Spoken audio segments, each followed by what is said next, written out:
Lutfi, kita ada di Bojonegoro saat ini. Ya. Persis di sebelah selatannya, di sebelah timurnya ya. Sebelah timurnya yang oleh masyarakat disebut sebagai Petilasan Angling Dharma.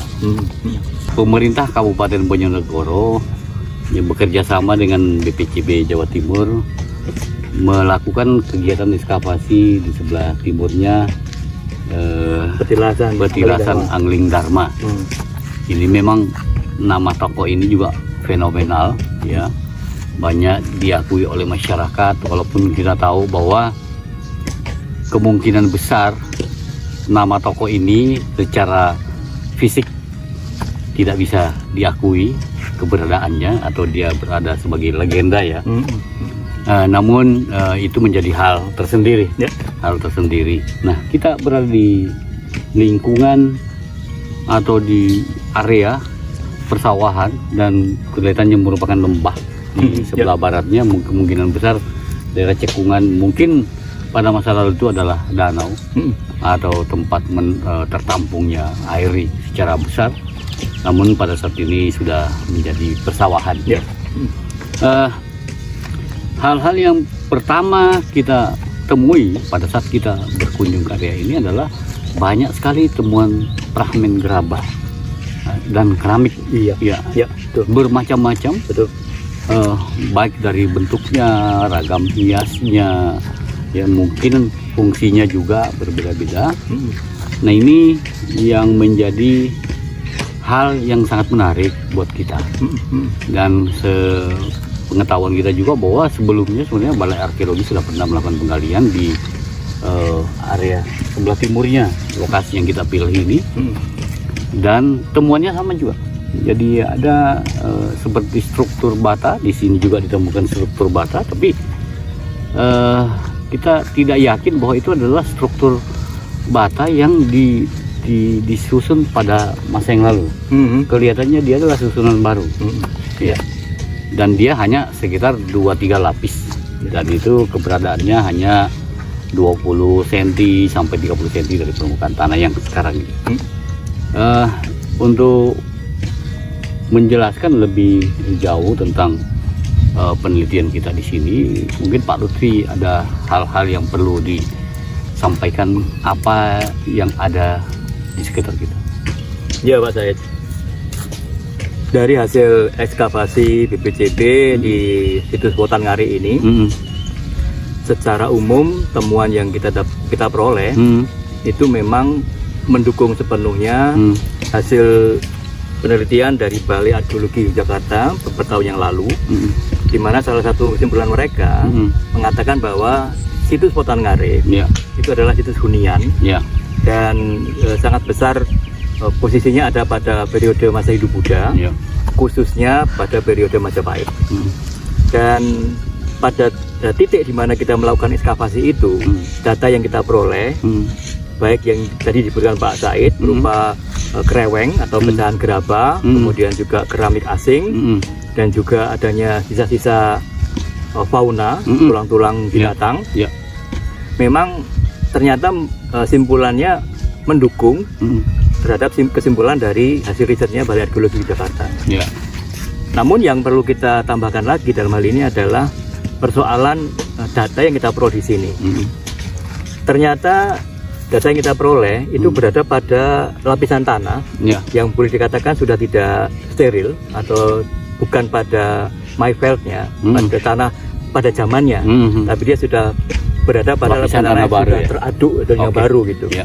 Jadi memang agak susah bagi kita untuk memberikan justifikasi bahwa struktur bata yang kita dapatkan itu berada di atas lapisan tanah yang asli, tapi justru itu berada pada tanah yang sudah merupakan hasil sedimentasi di masa selanjutnya.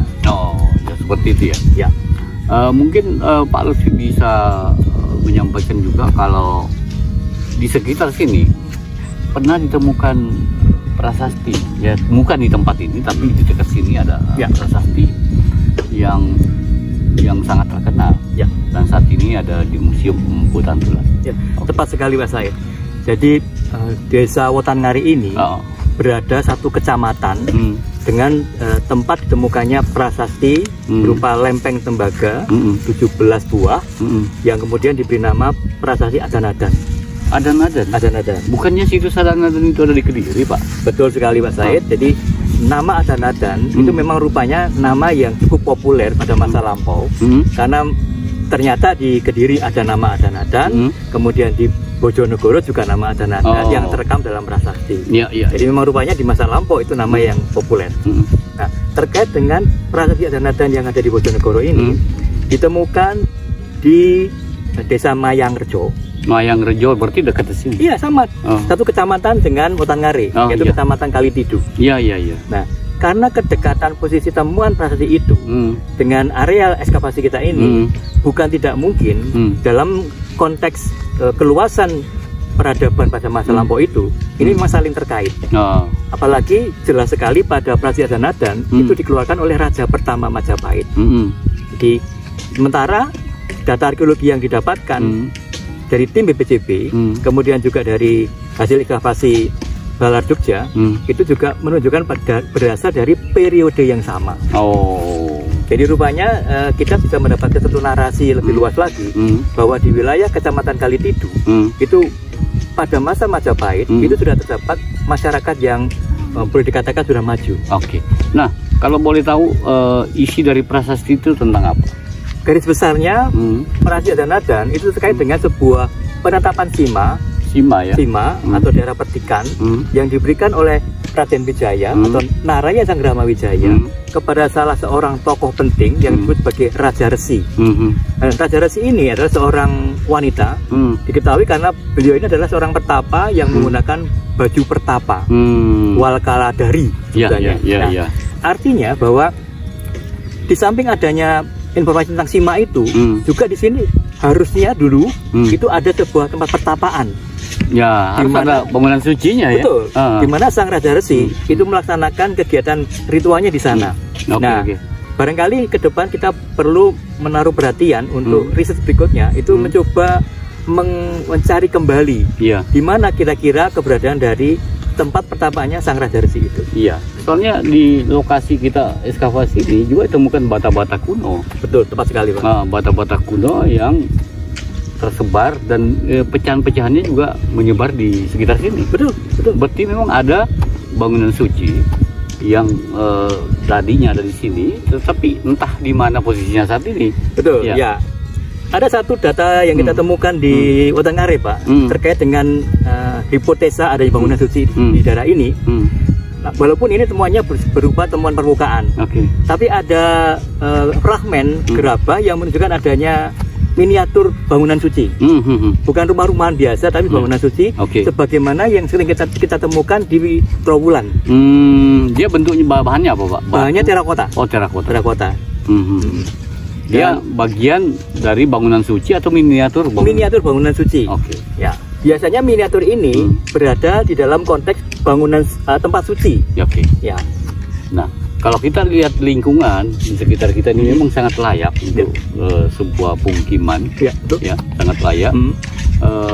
Sampai saat ini pun itu masih merupakan sebuah landscape yang luas dan di bagian baratnya ada kemungkinan masa lalu itu danau, dan dia semakin ke timur semakin menanjak tinggi. Tapi bukan bukit dan bukan gunung.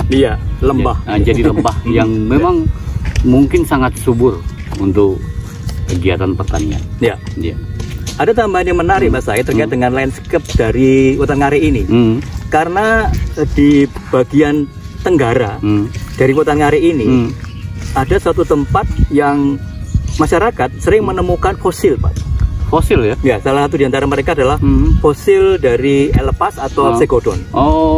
Ada bagian kepalanya, ada bagian gadingnya, dan juga ada dari binatang-binatang yang lain seperti misalnya kerbau liar, kerbau purba. Nah, jadi rupanya memang lanskap ini sudah merupakan hunian sejak zaman prasejarah, dan kemudian pada masyarakat selanjutnya pun tetap digunakan sebagai tempat hunian mereka. Ini terkait dengan temuan. Ini banyak sekali kita temuan di kota ekskavasi ada, di temuan permukaan ada. Ini ada jenis temuan yang unik, ya. Nih, kenapa unik, Pak? Dia memiliki goresan-goresan tertentu. Nah, ini mungkin dia mencirikan sesuatu, Pak. Mungkin Pak Lutfi bisa menjelaskan. Ya. Nah, kalau terkait dengan goresannya ini, ya memang sebenarnya ada hal yang sifatnya umum, tapi ada juga yang sifatnya khusus. Jadi pola hiasan begini ini yang ini juga mengarah pada model hiasan tumpal. Ini memang sudah ada sejak masa sebelum Majapahit, katakan masa Tumapel Singasari. Namun benda-benda gerabah yang dengan goresan seperti ini marak sekali kita temukan pada periode Majapahit. Oh, tapi sebelum Majapahit juga ada kan? Sudah ada, sudah ada. Hanya tidak sebanyak pada periode yang selanjutnya. Dan ini adalah salah satu kreweng atau pecahan gerabah yang ini merupakan wadah sebenarnya, Pak, karena kita melihat tekungannya ini. Oh, wadah air ya? Wadah air ya. Gentong gitu? Seperti gentong atau belanga yang besar. Nah, ini kalau bagian depannya ini, nah bagian belakangnya, nah ada cekungannya gitu. Oke. Ya. Ya, jadi ini dari bahan terakota juga. Ya. Ini saya tidak tahu ini posisinya seperti apa dan dia fungsinya seperti apa. Ini ya. Pak, saya berpura-pura dalam perahu ini. Pura-pura tidak tahu. Padahal udah terasa, Pak. Iya, iya. Begitu kita letakkan begini, nah ini bagian dasar, Pak. Oh iya, iya. Rata sekali. Ini bagian dasar. Ini bagian dasar atau bibir, Pak, begini? Oh, dasar, Pak, itu. Oh, dasar ya. Oke. Dasar. Ya. Karena mengapa dasar? Karena kita melihat dari sini, Pak. Pola-pola hiasannya ini. Iya, iya, iya. Nah, ini juga ada dua sisi, ada hiasannya, di sini ada. Kemudian di depan juga ada. Nah, ini berarti bagian sudutnya, Pak. Oke, bagian sudut ya? Ya. Oke. Ini karena dari sini. Ya, ya. Nah, sudut dari apa? Nah, dari karakteristik yang melekat pada fragmen ini. Nah, saya terbayang bahwa ini adalah bagian sudut dari miniatur rumah-rumahan atau bangunan suci pada masa Majapahit yang sering kita lihat di koleksi pusat informasi Majapahit. Oke. Jadi ini di miniatur ya, Pak? Miniatur, ya. Bukan selubung tiang ini, Pak? Nah, kalau untuk selubung tiang, mestinya di bagian dalamnya tidak begini, Pak. Tapi dia membentuk bidang yang akan ditempeli itu. Entah dia melingkar atau dia persegi. Oke. Ya. Jadi ini adalah miniatur bangunan suci. Ya. Oke. Nah, ketika kita mendapatkan data ini, Pak, informasi penting yang bisa kita dapatkan adalah paling tidak di lokasi Wetan Ngare ini ada bangunan sucinya, dan ini merupakan kelengkapannya. Oh, jadi di dalam bangunan suci ada miniaturnya lagi? Betul. Oke. Di beberapa situs yang sudah dilakukan penelitian oleh BPJT, itu menunjukkan bahwa di tempat bangunan suci, apakah itu namanya candi atau bangunan pertapaan, itu juga masih sering didapatkan adanya miniatur candi ini. Termasuk yang di Penanggungan juga begitu. Oh. Di Penanggungan itu sudah banyak candi-candi, tapi juga ditemukan miniatur bangunan suci. Oke. Nah, ini ada satu yang unik juga, Pak Lutfi. Jadi dari bata ini. Uniknya apa? Pak, kan bata biasa itu, Pak. Iya, tapi ini ada telapak kaki binatang. Oke. Jadi kira-kira telapak kaki apa? Jangan-jangan dia waktu dibuat batanya dibuat ini, ya. Jadi pada saat dijemur ada binatang anjing kah atau apa yang lewat gitu tiba-tiba menyimpan jejaknya di sini. Nah, itu sudah terjawab, Pak Said. Nah, sudah terjawab. Jadi tapi apa binatang apa? ya ini karena apa ya, ada gejala yang menarik dari temuan bata ini, dan ini sebenarnya secara tidak langsung juga memberikan informasi kepada kita bagaimana gambaran lingkungan hidup pada masa bata ini dibuat. Oke. Anggap saja bata ini dibuat pada 7 abad yang lalu, dan kita melihat adanya jejak di sini. Ini adalah jejak dari telapak binatang tertentu, yang ini jelas bagian dari kemungkinan telapak sebelah sisi kiri. Nah, yang menarik, Pak Said, ini ada 1, 2, 3, 4. Kemudian bagian ini ada lagi yang telapak lagi. Tapi yang lebih unik lagi, karena pada bagian ujungnya ini ada bekas sakarnya. Oh, berarti memiliki cakar nih binatang yang menginjak ini. Nah, tapi Pak Said jangan terburu-buru kalau cakar, apakah berarti kucing atau harimau? Karena ternyata baik kucing atau harimau, ketika mereka berjalan, kukunya disimpan, Pak. Oh, jadi nggak masuk ya? Nggak muncul dia, dia masuk ke dalam. Nah, yang tetap di luar bagian itu adalah jenis anjing, serigala. Oh, berarti ini bukan kucing, bukan harimau. Ada lagi yang begini juga, tapi nggak ada di Indonesia, yaitu singa. Oh iya. Nah, jadi ini yang potensial untuk kita adalah anjing. Oke. Dan anjingnya sangat mungkin adalah anjing liar. Karena besar. Nah, di samping karena besar, pemikiran saya begini, Pak. Masyarakat tempo dulu, zaman kuno dulu, ketika mereka membuat bata, itu tidak berada pada lingkungan tempat tinggal mereka. Oh, iya. Bisa berada di luar ya? Betul. Oke. Jadi setelah mereka mencetak bata, mereka pulang ke rumahnya.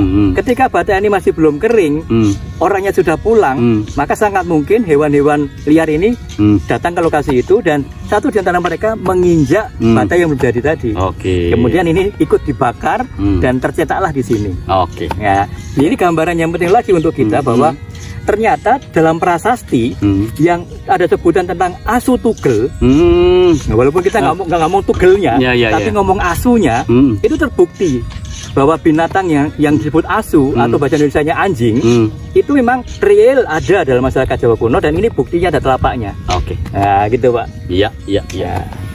Nah, ini temuan lain, ya, yang kita temukan ini ditemuannya di dalam kota ekskavasi, Pak. Ya. Ini ada lagi ragam hias yang dia temukan. Ini menurut saya ini agak unik, Pak. Kenapa unik, Pak? Nah, karena saya sendiri nggak tahu ini apa. Jadi kategori unik itu karena nggak tahu ya? Iya, karena saya nggak tau jadi. Baik. Saya bilangnya unik. Ya. Saya belum pernah melihat yang seperti itu. Nah, ini Pak Said, sejauh pengetahuan yang saya dapatkan terkait dengan pola ini. Jadi ini pola yang digoreskan pada tembikar ini. Ini terdapat pada miniatur rumah, Pak. Miniatur rumah. Tadi miniatur candi, miniatur rumah. Miniatur rumah. Di mana tempatnya itu? Nah, ya ini apa ya? Rumah-rumahan kecil gitu yang seringkali digunakan sebagai semacam apa? Hiasan rumah. Oh, kayak boneka gitu ya? Ya, kayak aksesoris di dalam rumah gitu ya. Nah, ini modelnya pola-pola ini sering muncul ini seperti ini. Nah, tapi sayang hanya sepotong saja ini. Iya. Ya. Ini jadi ada juga nih, ini kendi khas nih orang Jawa nih, di Bugis nggak ada seperti ini, Pak. Ya, dari lengkungnya Pak Said, dari lengkungnya ya. Ini lengkungnya dan warna di luarnya begitu halus. Ini dan ini pengerjaannya kelihatan sekali, Pak. Ini menggunakan roda putar, sangat halus. Ya. Ini adalah serpihan atau apa namanya? Pecahan dari fragmen dari kendi yang bagian ceratnya itu apa ya? Dia agak memanjang gitu ya. Agak memanjang tapi bagian ujung besar mengecil gitu. Menyerupai lampu Aladin. Ya. Nah, seringkali itu sebagai kendi susu, Pak. Oke. Nah, ini kendi susu. Dan ini banyak sekali ditemukan di lokasi Trowulan dan sekitarnya dan juga kita punya banyak koleksi yang ada di PIN. Oke. Kendi susu. Ya. Nah, selain tadi gerabah, kita menemukan juga ada beberapa keramik. Ya. Keramik Cina ya, Pak. Nah, mungkin Pak Lutfi bisa menjelaskan ini dari masa mana saja keramik-keramik ini. Ya. Oke. Tindak tangan. Baik, kita coba satu-satu tunjukkan semuanya tapi garis besarnya ya, Pak ya. Nah, jadi ini dari sejumlah keramik yang ada ini kita bisa melihat keramik imut tipe Celadon, ini juga Celadon. Kemudian ini yang agak hijau muda begini, ini jenis wadah atau bowl ini. Nah, ini bagian dasarnya, dan bagian dasar, ini bagian bibir atas. Nah, ini kecenderungannya dari karakter yang ada, ini menunjuk dari keramik jenis Celadon. Kemudian pertanggalannya itu kalau dari yang kita dapatkan ini yang tertua itu dari Song. Ya, dari Song, tapi bukan Song Utara. Oh iya. Karena kalau Song Utara itu sudah lebih tua lagi. Oke. Ini Song, kemudian masuk ke masa yang lebih muda ke Yuan. Ya, ini kayaknya yang agak putih ini cenderung ke Yuan. Ya. Jadi ini memang periodisasinya sangat cocok dengan periode kalau di Jawa itu periode Majapahit dari awal sampai akhir. Oke.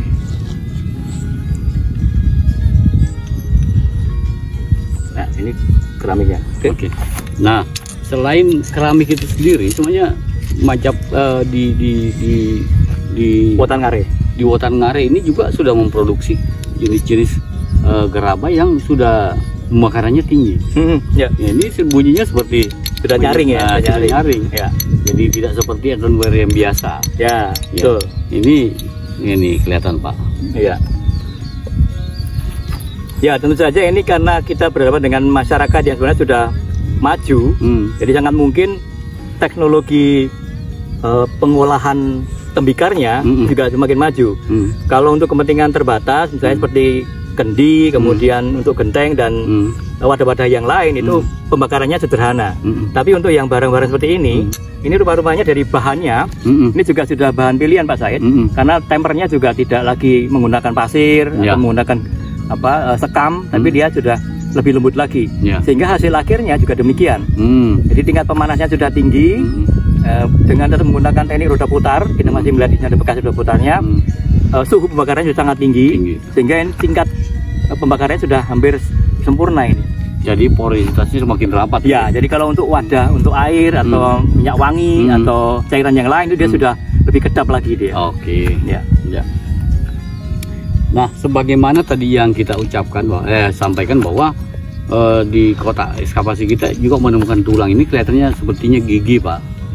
Iya. Ya. Pak, saya lebih tahu dong kalau ini gigi. Ya, kelihatannya seperti itu, Pak. Ya, kelihatannya seperti itu. Iya. Ya. Ini kelihatan. Ini adalah gigi. Nah, kalau melihat dari ukurannya Pak Said, nah ini adalah gigi dari pemakan herbivora ini. Jadi bukan karnivora tapi herbivora dia. Berarti bisa kerbau, bisa sapi. Kalau melihat dari ukurannya, kalau kambing tidak Pak. Kalau kambing terlalu kecil. Ya. Jadi ini cenderung adalah kalau masa Hindu-Buddha itu jenis kerbau itu banyak dikonsumsi. Kemudian yang berikutnya juga ada potensi sapi. Ya, tapi ini kayaknya kalau melihat ini ya kayak sapi, ada kerbau ini. Ya. Ini temuan lain dari kota ekskavasi Pak. Kita menemukan ini fosil. Sudah fosil karena sudah beratnya sudah membatu dia. Ya. Jadi mungkin ini kelihatan seperti ini. Nah, mungkin Pak Lutfi bisa menjelaskan ini tulang apa? Ya, sepintas Pak Said, ini sepintas seperti dahan. Ya, seperti dahan pohon itu ya. Tapi sebenarnya ini adalah fragmen dari tanduk rusa. Tanduknya rusa yang begini ya? Ini salah satu sisinya.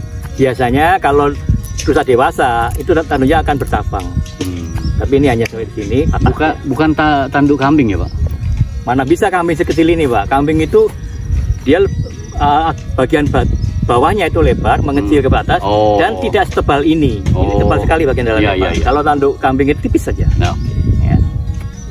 Baik Pak Lutfi, jadi itulah bincang-bincang kita tentang temuan hasil ekskavasi dan survei di sekitar lokasi petilasan Angling Dharma ini.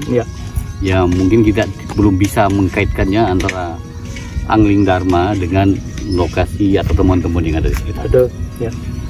Mudah-mudahan apa yang kita perbincangkan ini dapat menjadi pengetahuan bagi masyarakat luas, sehingga masyarakat bisa memahami potensi yang ada di area ini atau di wilayah ini.